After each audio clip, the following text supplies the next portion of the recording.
Hi, நம்ம KRR family cooking சேனலில் பருப்பு உருண்டை குழம்பு ரெசிபி தான் அப்லோட் பண்ணியிருக்கேன். எப்படி இருக்குன்னு ட்ரை பண்ணி பார்த்துட்டு கமெண்ட் பண்ணுங்கள். நம்ம அரைக்கிறதெல்லாம் பார்த்துடலாம். சோம்பு, மிளகு, பூண்டு, ஜீரகம், தேங்காய், தக்காளி இது எல்லாத்தையுமே அரைச்சிட்டு நம்ம ஓரமாக அதை எடுத்து வச்சுக்கலாம். கடலப்பருப்பு வந்து நான் ஒரு 4 மணி நேரம் வந்து ஊற வச்சுருக்கேன். ஊற வச்சதை தண்ணியெல்லாம் வடிச்சிட்டு மிக்ஸி ஜாரில் போட்டுக்கோங்க. அதோடு சேர்த்து மிளகாய், வரமிளகாய், சோம்பு, பூண்டு இதெல்லாமே போட்டு கொரப்பாக அரைச்சி வச்சுக்கோங்க. தண்ணியே இருக்கக்கூடாது, நல்லா திக்காக அரைச்சி வச்சுக்கோங்க. அரைச்சிட்டு கொஞ்சமாக உப்பு, கருவேப்பிலை, கொத்தமல்லி தழை, வெங்காயம் இதெல்லாமே போட்டுட்டு நல்லா ஒரு கிளறி வச்சுக்கோங்க. நம்ம இப்போ புளி கரைச்சி வச்சுக்கலாம். புளி வந்து உங்களுக்கு தேவையான புளிப்பு சுவைக்கு ஏற்ற மாதிரி கரைச்சி வச்சுக்கோங்க. எனக்கு வந்து 50 உருண்டை வந்துச்சு. 50 உருண்டையுமே உருட்டி வச்சுக்கோங்க. இப்போ தாளிப்புக்கு தேவையானது எல்லாத்தையுமே போட்டுட்டு வெங்காயம், தக்காளியை வந்து நல்லா வதக்கிடுங்க. நான் ஒரு வெங்காயம் 2 தக்காளி தான் போட்டிருக்கேன்.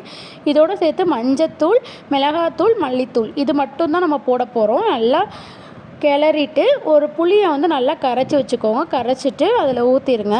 ஊற்றி முடித்ததுக்கப்புறம் நல்லா புளி வந்து கொதி வரணும். அப்போ தான் வந்து புளியோட டேஸ்ட்டு ராஸ்மெல்லாம் வந்து அதில் போயிடும். உப்பு தேவையான அளவு போட்டுக்கோங்க. நல்லா கொதி வந்ததுக்கப்புறம் தேங்காய் அரைச்ச விழுதை நல்லா கொட்டிட்டு அதுவும் ஒரு நல்லா கொதி வரணும். கொதி வந்ததுக்கப்புறம் நல்லா கொதிக்கணும். கொதிக்கிறப்ப தான் வந்து அந்த உருண்டையை நம்ம போட முடியும், இல்லைனா உருண்டை உடஞ்சிரும். எங்கெங்கெல்லாம் கொதி வருதோ அந்தந்த இடத்துலலாம் வந்து உருண்டையை நல்லா போட்டு எடுத்துக்குவோம். 10 மினிட்ஸ்க்கு அப்படியே இருக்கட்டும். அப்படியே இருந்தோன்னா மேலே வந்து உருண்டெல்லாம் மேலே வந்து நிற்கும். அப்போதைக்கு கிளறி கொடுங்க.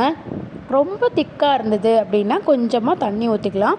தண்ணி ஊற்றிட்டு உப்பு டேஸ்ட் பண்ணி பார்த்துட்டு கொத்தமல்லி போட்டு நீங்கள் இறக்கிருங்க. உருண்டை குழம்பு ரெடி ஆகிடும்.